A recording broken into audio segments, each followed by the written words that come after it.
हरे कृष्ण.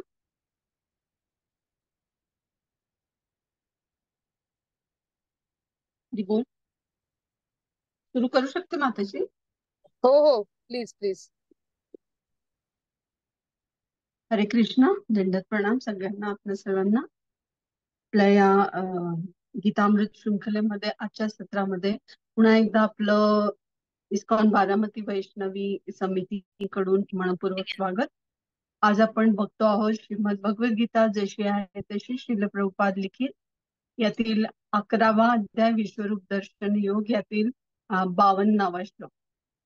तर आपण काल आपल्याला डॉक्टर दीपाली शिंदे माताजी यांनी 51 श्लोक हा उद्धृत केला आणि खूप सुंदर मार्गदर्शन केलं.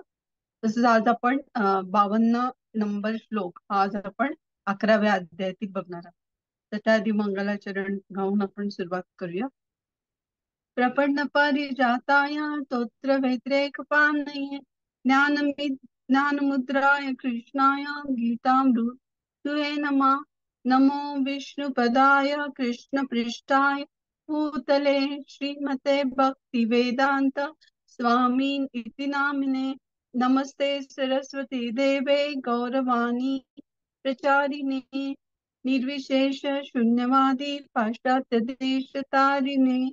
जय श्री कृष्ण चैतन्य प्रभु नित्यानंद श्री अद्वैत गदाधर श्रीवासदि गौर भक्त वृंद. हरे कृष्णा कृष्णा कृष्णा हरे हरे, हरे राम राम राम हरे हरे. हरे कृष्ण. तर प्रिय मैत्रिणींनो, आज आपण श्रीमद भगवद्गीतेतील 11व्या अध्यायातील 52 क्रमांकाचा श्लोक बघणार आहोत. त्याचं आधी वाचन करून दाखवते, मग भाषांतर आणि मग श्रील प्रभुपाद लिखित तात्पर्य आपण बघणार आहोत. श्री भगवान वाच सुदुर्दर्शमिदं रूपं दृष्टवानसि यन्मम. देवा अप्यस्य रूपस्य नित्यं दर्शनकाङ्क्षिणाम्. सुदुर्दर्शमिदं रूपं दृष्टवानसि यन्मम. देवा अप्यस्य रूपस्य नित्यं दर्शनकाङ्क्षिणाम्. सुदुर्दर्शमिदं रूपं दृष्टवानसि यन्मम. देवा अप्यस्य रूपस्य नित्यं दर्शनकाङ्क्षिणाम्. भाषांतर आहे. श्री भगवान म्हणाले, हे अर्जुना, आता तू जे माझे रूप पाहत आहेस त्याचे दर्शन होणे अतिशय दुष्कर आहे. देवता सुद्धा हे मधुर रूप पाहण्याची संधी प्राप्त करण्याच्या नित्य प्रयत्नात असतात. तर या श्लोकाचे दोन भाग आहेत. पहिली ओळ, पहिली लाईन आणि दुसरी लाईन. यामध्ये पहिली लाईन मधला पहिला शब्द सुदूरदर्शमिदम रूपम, तो आपण म्हणतो ना दूरदर्शन, तसं दर्शनम. सुदूरदर्शन म्हणजे काय, की भगवंतांचं दर्शन कसं आहे, जे ऍक्च्युली म्हणजे खूप चांगले, म्हणजे पाहण्यास अत्यंत दुर्लभ आणि दुष्कर असलेले दर्शन भगवंतांचे. स्वतः भगवंत या ठिकाणी सांगतात की माझे हे रूप कसे आहे, तर सुदूरदर्शन असे आहे.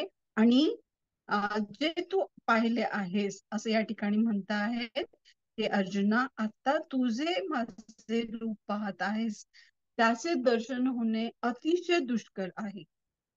ही पहिली लाईन. दुसरी लाईन जी आहे, देवा अप्यस्य रूपस्य नित्यम दर्शन कांक्षिणाम. पहिली ओळ ना, पहिली लाईन, त्यामध्ये भगवंत काय सांगतायत, की माझे हे जे रूप तू बघतो आहेस ना अर्जुना, हे अत्यंत दुर्लभ आणि दुष्कर असे आहे. ते सर्वसामान्यांना दिसण्यासारखं हे रूप नाहीये, अभक्तांना दिसण्यासारखं नाहीये, ज्ञानी जनांना दिसण्यासारखं नाहीये. ते फक्त कुणाला दिसणार आहे, कुणाला दिसू शकतं भगवंतांचं कुठलंही रूप. मग ते विश्वरूप असेल, मग ते चतुर्भुज रूप असेल, मग ते द्विभुज रूप असेल, दोन भुजा असलेलं, चार भुजा असलेलं, ज्यांना आपण नारायण आणि विष्णू असं म्हणतो, किंवा भगवंतांचे वेगवेगळे अवतार आहेत की नाही, किंवा विश्वरूप आहे की ज्यामध्ये सहस्रमुख आणि अनंत बाहू आहेत. असे हे रूप हे कोण बघू शकतं माहितीये? फक्त आणि फक्त भक्त, भगवंतांचे भक्त. आणि याला प्रमाण काय आहे ना? हे रूप दुष्कर आहे. त्याचं प्रमाण म्हणजे दुसरी लाईन नाही या श्लोकाची. कशी आहे दुसरी लाईन? तर भगवंत म्हणतायत, देवता सुद्धा हे मधुर रूप पाहण्याची संधी प्राप्त करण्याच्या नित्य प्रयत्नात असतात. हो ना? तर भगवंत स्वतः अर्जुनाला म्हणतायत की अरे, तुझे आता रूप बघितलंस की नाही आणि बघतो आहेस, असे हे रूप बघण्यासाठी देवता सुद्धा असे ताकद करत असतात. म्हणजे आम्ही द्वारका यात्रेला गेलो होतो. तुम्ही आता सगळ्या बऱ्याच जणी आपल्या मैत्रिणी वैष्णवी बारामतीतून बद्रीनाथ यात्रेला गेल्या होत्या. तसंच आम्ही एकदा द्वारका यात्रेला पण बारामती इथून गेलो होतो. तर द्वारकेमध्ये भगवंतांचं दर्शन घेण्याची पद्धत म्हणजे असे भगवंतांना इकडून तिकडून असं बघायचं. हो ना? की ताक झाक करत ताकते राहीना असं म्हणतात त्यांना. तर देवता सुद्धा भगवंतांना बघण्याची संधी सोडत नाही आणि ते येणं केनं प्रकारे भगवंतांचं दर्शन घेण्याचा प्रयत्न करत असतात. तर ही झाली दुसरी लाईन. तर या ठिकाणी भगवंत सांगताय की इतकं हे दुर्लभ असं दर्शन इतक्या इझिली अर्जुनाला मिळू शकतं. हो ना? आताच अर्जुनाने विश्वरूप बघितलंय की नाना रूप असलेलं, नाना रूपानी नाना वर्णानी, नाना विधानी दिव्यानी, नाना आकृतीच्या आणि चिन्मय असं भगवंतांचं विराट रूप, सहस्रमुख धारण केलेलं रूप. हो ना?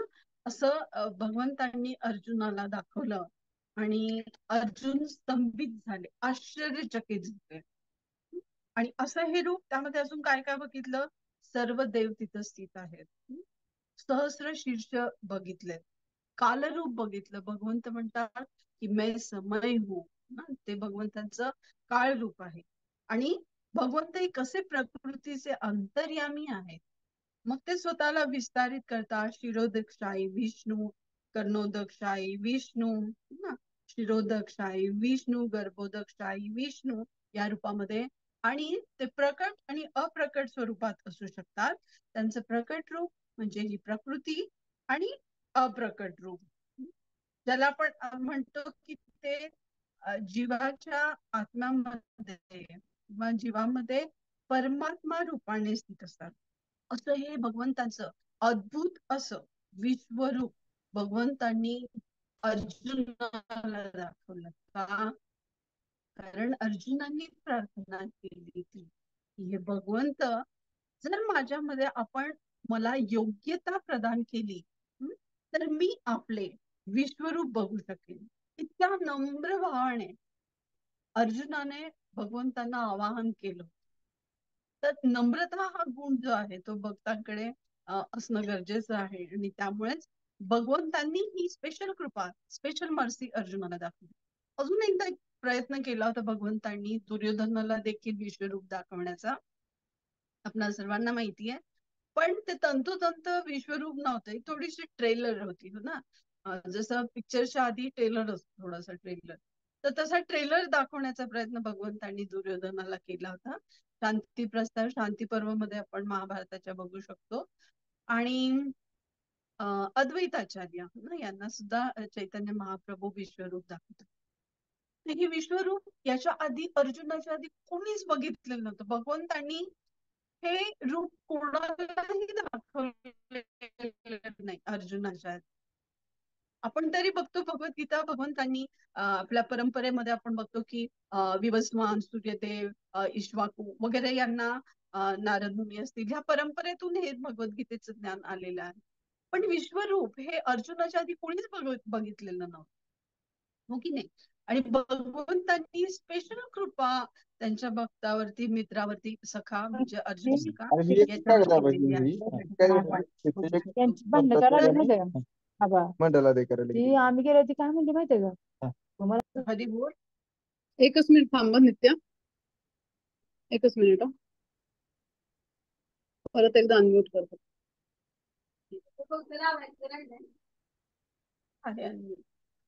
हा, एकदा just unmute your self and start. Thank you. Yes. तर हे विश्वरूप इतकं दुर्लभ आहे आणि अर्जुनावरती भगवंत कृपा करतात दिव्य चक्षु देऊन. हं? अर्जुन तेच आहे, त्यांचं शरीर भौतिक आहे, पण त्यांच्या मनामध्ये त्यांच्या हृदयामध्ये भगवंत स्वतः वास करतात आणि भगवंत दिव्य चक्षु प्रदान करतात अर्जुनाला की त्यांना हे भगवंतांचं रूप दिसतं. म्हणजे स्पेशल फीचर अटॅचमेंट आपण म्हणूया की स्पेशल इन्स्ट्रुमेंट ज्याला आपण दिव्य चक्षु असं म्हणतात की ते विश्वरूप बघण्यासाठी आवश्यक होते. आणि हे दिव्य चक्षु मिळाल्यानंतर अर्जुन हे विश्वरूप बघू शकतात. विश्वरूप बघितल्यानंतर जे अद्भुत होतं आणि त्यांना खरोखर पटतं की भगवंत कसे किती विराट आहेत, सर्व व्यापी आहेत, अंतरात्मा आहेत तसे हे भगवंत, आणि त्यांच्या किती लीला अगाध आहे.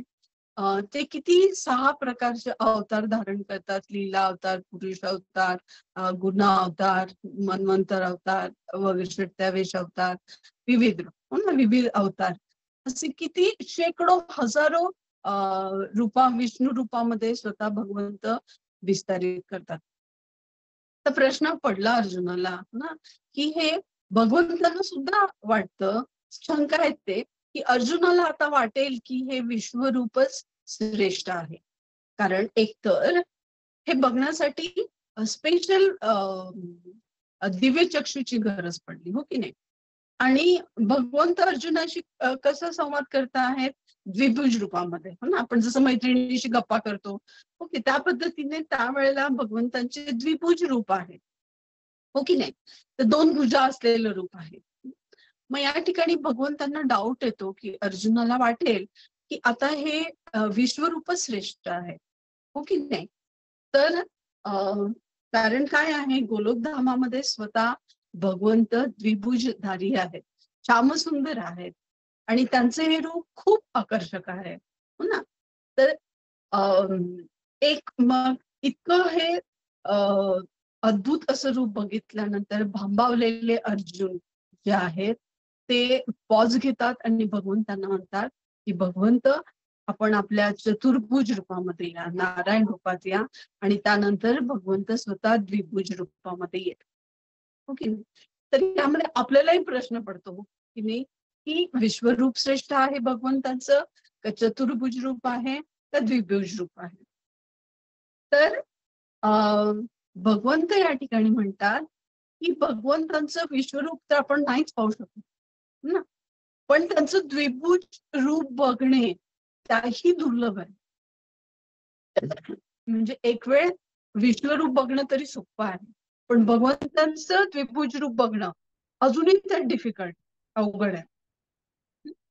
भगवंत जेव्हा चतुर्भुज रूपात आहेत आणि द्विभुज रूपात आहेत, 4 भुजा आणि 2 भुजा असलेले रूप, तर हे त्यांचं मनुष्य रूप आहे, मानुष्य रूप आहे. हे दोन्ही रूप ज्यांना आपण मानुष रूप असं म्हणतो, आणि हे नराकृती आहे, नर देह भगवंतांनी धारण केलेला आहे. तर जरी ते हे मानव रूपात असतील, पण तरी ते आपल्यासारखे जड नाहीयेत. त्यांचं शरीर हे आपल्या शरीरासारखं भौतिक नाही, ते जड वस्तूंनी बनलेलं नाहीये. आणि म्हणून आपल्यासारखे सामान्य लोक काय समजतात की भगवंत हे आपल्यासारखेच सामान्य रूपात आहे, पण भगवंत स्वतः आपलं हे शाश्वत रूप बाजूला ठेवून सामान्य रूपामध्ये स्वतःला सर्वांसमोर प्रस्तुत करतात ना, आणि लीला शक्ती धारण करतात. तर या ठिकाणी दूरदर्शन हा शब्द, दूरदर्शन हा शब्द वापरलाय ना, खूप महत्वाचा आहे की सहस्रमुख धारण केलेलं हे जे रूप आहे, तर ते एक वेळ एखादी व्यक्ती बघू शकेल, म्हणजे तपाद्वारे, ज्ञानशक्तीद्वारे ना. पण याला जर भक्तीची जोड असेल, तपमिश्रित भक्ती, ज्ञानमिश्रित भक्ती, कर्ममिश्रित भक्ती, मिक्स भेसळ भेळ ना, पण याच्यामध्ये जर भक्तीचा अंश असेल तर भगवंतांच्या या रूपाचा आस्वाद व्यक्तीला घेता येईल. म्हणजे काय की जसं आपण रसगुल्ला खातो ना, तर आपण रसगुल्लाचं आस्वादन करतो. एखादी स्वीट गोष्ट आपल्याला आंब्याचा रस आवडतो, रसगुल्ला आवडतो, तर ते आपण आवडीने खातो ना, तसं आहे ते. तर या ठिकाणी आपण भगवंत जरी आपल्या समोर येऊन उभे राहिले ना, तरी देखील आपण काय म्हणताय की बुद्ध आहोत, की आपल्याला ते कळणार नाही आपल्या समोर भगवंत आले की. हो की नाही? तर हे भगवंतांचं रूप आस्वादन जर आपल्याला करायचं असेल, रिलीज करायचं असेल, तर त्या ठिकाणी भक्ती एलिमेंट असणं गरजेचं आहे. सो भक्तीची शक्ती त्या ठिकाणी असणं गरजेचं आहे. तर भगवंत म्हणतात की भगवद्गीतेच्या 7व्या अध्यायातील 24व्या श्लोकात की ते स्वतःला मूर्खांसमोर प्रदर्शित करीत नाहीत. हो ना. तो भगवंतांचं अतिशय सुंदर मनोज्ञ रमणीय असं रूप जे अत्यंत दुर्लभ आहे, ते कुठल्याही मूर्खांसमोर, फिलॉसॉफर समोर, तत्वज्ञांना आपण म्हणतो, निराकारवादी लोक, तथाकथित भौतिकवादी लोक यांच्या समोर भगवंत स्वतःला प्रस्तुत करीत नाही. तर हे कुणाला शक्य आहे? फक्त भक्तांना. आणि म्हणून श्लोक क्रमांक 47 या अध्यायातील पासून श्लोक क्रमांक 55 पर्यंत हे जे श्लोक आहेत ते आपल्याला काय दाखवतात? आपल्याला भगवंतांचं कुठलंही रूप याचं आस्वादन करायचं असेल तर त्यासाठी भगवंतांबद्दलची प्रीती, ज्याला आपण अनन्य भक्ती म्हणतो, ती आवश्यक आहे. हो ना. तर अनन्य भक्तीचं महत्व आपल्याला या श्लोक क्रमांक 47 पासून 55 पर्यंत समजून. तर अशा रीतीने की जे विश्वरूप बघणं आणि त्याही पेक्षा भगवंतांचं द्विभुज रूप बघणं हे किती गुह्य आहे आणि भक्ती तत्वाशिवाय हे आपण जाणू शकणार नाही. किती अवघड आहे हो हे मैत्रिणींनो, की ब्रह्माजी ज्यांनी ही सृष्टी निर्माण केली, हो ना, ब्रह्माजी आपले जे काही प्रकट सृष्टी दिसते आपल्याला, ही ब्रह्माजींनी निर्माण केली आहे ना. आणि भगवंतांना समजून घेण्यासाठी त्यांनी 100 दिव्य वर्ष तपश्चर्या केली ना. आणि म्हणून मग भगवंतांना बघण्याचा अर्थ त्यांना समजला. काय? तर ते काय म्हणतात? ईश्वर परम कृष्ण सच्चिदानंद विग्रह अनादिर आदि गोविंदम सर्व कारण कारणम. भगवंत कसे आहेत? सच्चित आनंद आहेत. सत चित आनंद. सत म्हणजे काय? सत्य आहे, शाश्वत आहे. चित, हो ना. आणि आनंद, मूर्तिमंत आनंद आहे भगवंतांचं.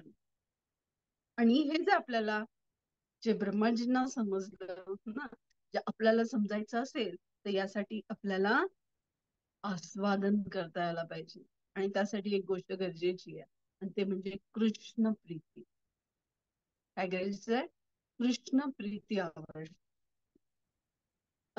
ब्रह्मसंहितेमध्ये ब्रह्माजी म्हणतात, भगवंतांची स्तुती करतात. कंदर्प कोटी कमनीय, हो ना, हा श्लोक आहे ना. विशेष शोभा गोविंद मादि पुरुषम तमहं भजामी. आपल्याला जर इतके सुंदर भगवंत, श्याम सुंदर भगवंत समजून घ्यायचे असतील तर हे फक्त आणि फक्त शुद्ध भक्तीद्वारे शक्य होईल.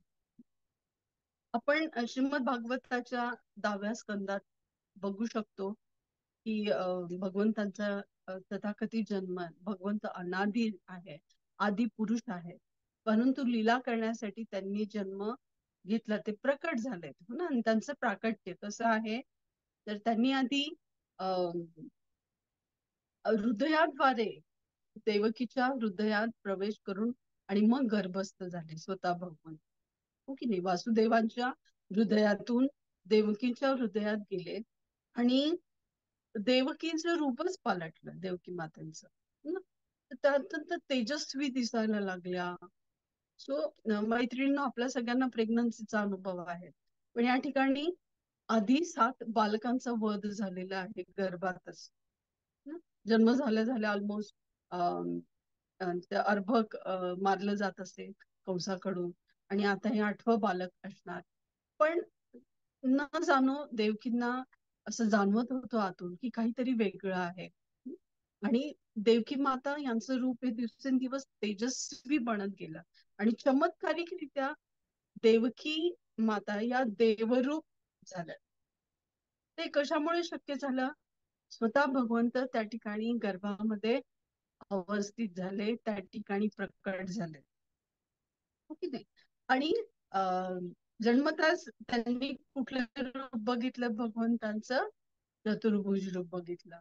आणि मग त्यांनी प्रार्थना केल्या की आपण या चतुर्भुज रूपामध्ये ना आम्हाला नको आहात, तर द्विभुज रूपामध्ये आहे. किती सुंदर आहे हे, की भगवंतांचे भक्त कशी कामना करतात. त्यांना विश्वरूप नकोय, त्यांना भगवंतांचे चतुर्भुज रूप नकोय, तर त्यांना भगवंतांचं द्विभुज रूप हे जास्त प्रिय आहे. पण मूर्ख व्यक्ती हे समजू शकत नाहीत, आणि ते भगवंतांचा, श्रीकृष्णांचा द्वेष करतात, आणि त्यांना सर्वसामान्य व्यक्ती एक ऐतिहासिक पुरुष असं समजतात. महाभारत हे एक ऐतिहासिक पुस्तक आहे. एक तत्वज्ञान म्हणजे भगवद्गीता आहे असे या ठिकाणी समजतात. तर भगवद्गीतेतील 9.11 श्लोकामध्ये भगवंत म्हणतात की अवजानंती मामुढा, की मूर्ख व्यक्तींना मी समजू शकत नाही. तर माझे हे रूप हे फक्त जे भगवंतांचे भक्त आहेत त्यांना हे त्यांचं सच्चिदानंदमय रूप, शाश्वत ज्ञानमय आणि आनंदमय रूप हे समजू शकतो. तर भगवंतांचं जन्म आणि कर्म हे दोन्ही दिव्य आहे की नाही?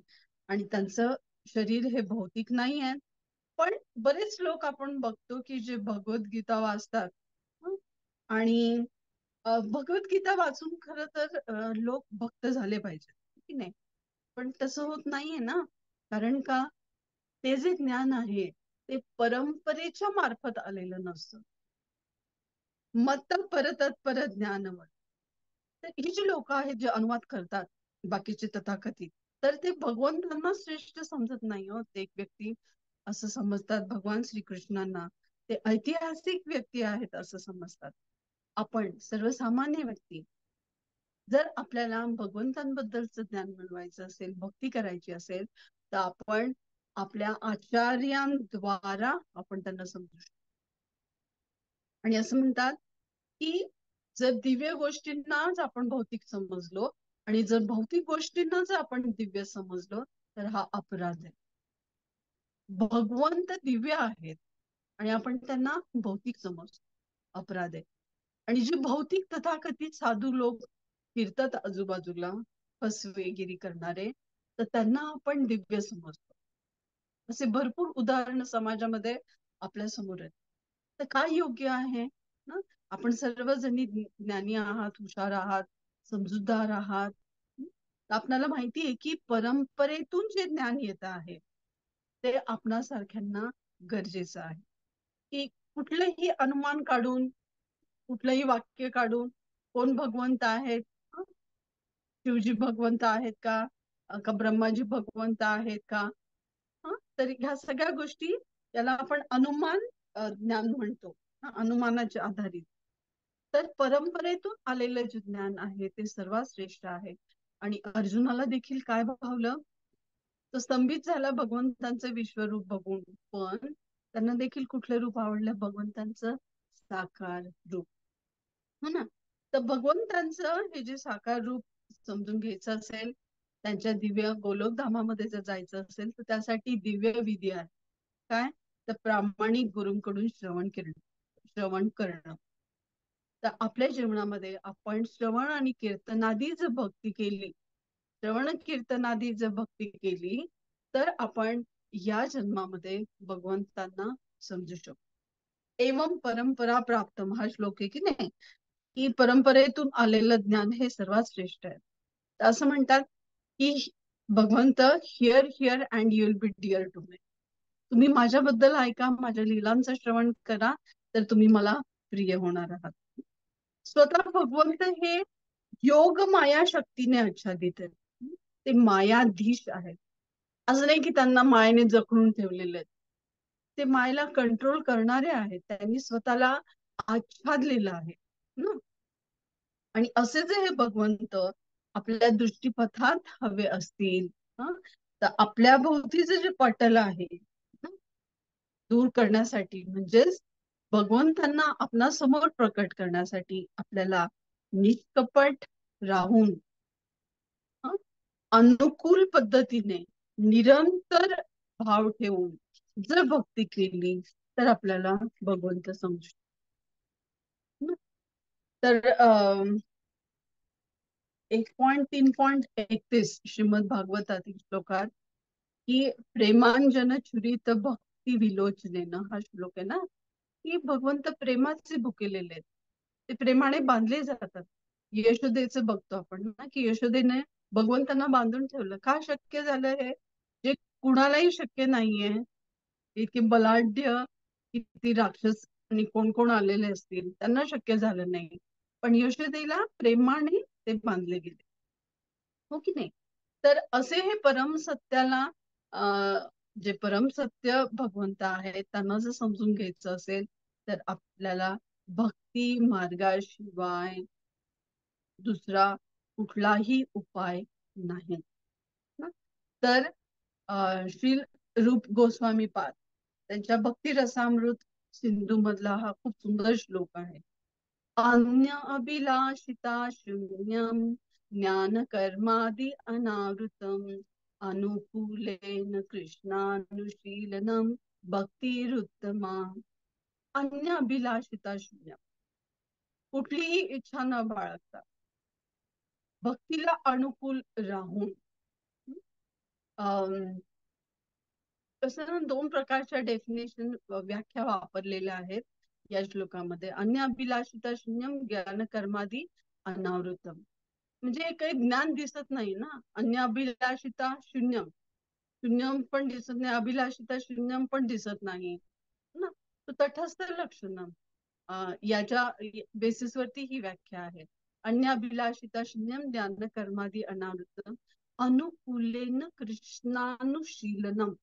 कृष्णानुशीलनम, भगवंतांचं आचरण, अनुशीलनम, अनुकूल पद्धतीने, अनुकूलेन कृष्णानुशीलनम भक्तिरुत्तम. तर याला उत्तम भक्ती असं म्हणतात. तर इस्कॉन मध्ये राहून आपल्याला श्रील प्रभुपादांनी ही इतकी सुंदर विधी दिलेली आहे की भगवंतांची प्राप्ती कशी करायची, नामजप कसा करायचा, भगवंतांचं नाम कसं श्रेष्ठ आहे. सहस्र यज्ञांचं पुण्य लागतं आपल्याला जर भगवंतांचं नाव आपण एकदा घेतलं. आपण दिवसभरातून का घेऊ नये. तर इतकं सुंदर गोडवा, इतकं सुंदर आपल्याला ज्ञानशील प्रभुपाद यांच्या कृपेने मिळालेला आहे. तर आपण नक्कीच या दिव्य ज्ञानाचा अनुभव रिलीज करू. जसं आपण रसगुल्ला खातो ना, तसं म्हणजे मग ते हृदयापर्यंत पोहोचेल आणि हा हृदयांतरीचा आवाज भगवंतांपर्यंत पोहोचेल आणि आपला भाव तिथपर्यंतच जाईल. तो चैतन्य महाप्रभू म्हणतात की जार देखील तार करे कृष्ण उपदेश. जिथेही जाणार तिथं कृष्ण उपदेश करा. अशा रीतीने भगवंतांचं नाव ग्रहे ठाको बने ठाको सदा हरी बले ठाको सुख दुःख बले नाको वदने हरिनाम. भगवंतांचं नाम इतकं श्रेष्ठ आहे तर त्यांचं नाव आपण घेऊया. नाम प्रभूंना आपण प्रार्थना करूया की अविद्येचा नाश होऊ देत आणि भगवंतांचं साकार रूप जे ब्रह्माजींना कळलं ते आम्हालाही कळू देत, अर्जुनाला कळलं आम्हालाही कळू देत आणि या जीवनाचा उद्धार होऊ देत. अशा रीतीने आज आपण श्रीमद भगवद्गीतेच्या 11व्या अध्यायातील 52 क्रमांकाच्या श्लोकचं आज तात्पर्यासहित भाषांतर आणि श्लोक या ठिकाणी आपण शिकण्याचा, समजून घेण्याचा प्रयत्न केलाय. तर नक्कीच काही चुका याच्यात झालेल्या असतील तर मला कृपया माफ करा. आणि या ठिकाणी आजचे सेशन मी थांबवते. हरे कृष्ण. जर आपणास काही प्रश्न असतील तर मी प्रयत्न करेन उत्तर देण्याचा. तरी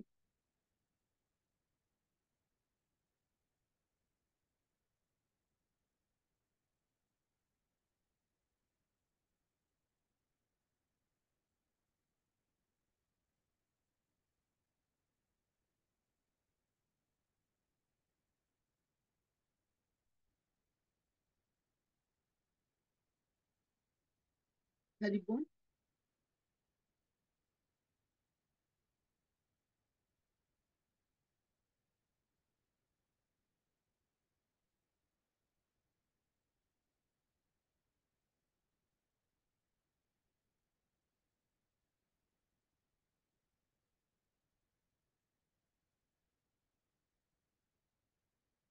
जर कुणाला काही प्रश्न नसेल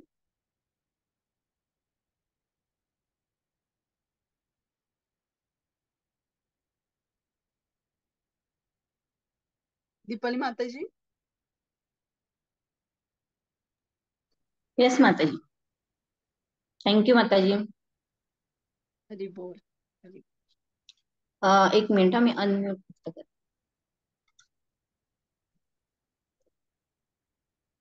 सॉरी मी मला होस्ट केलेलं लक्षात नाही आलं. अनम्यूट केलंय.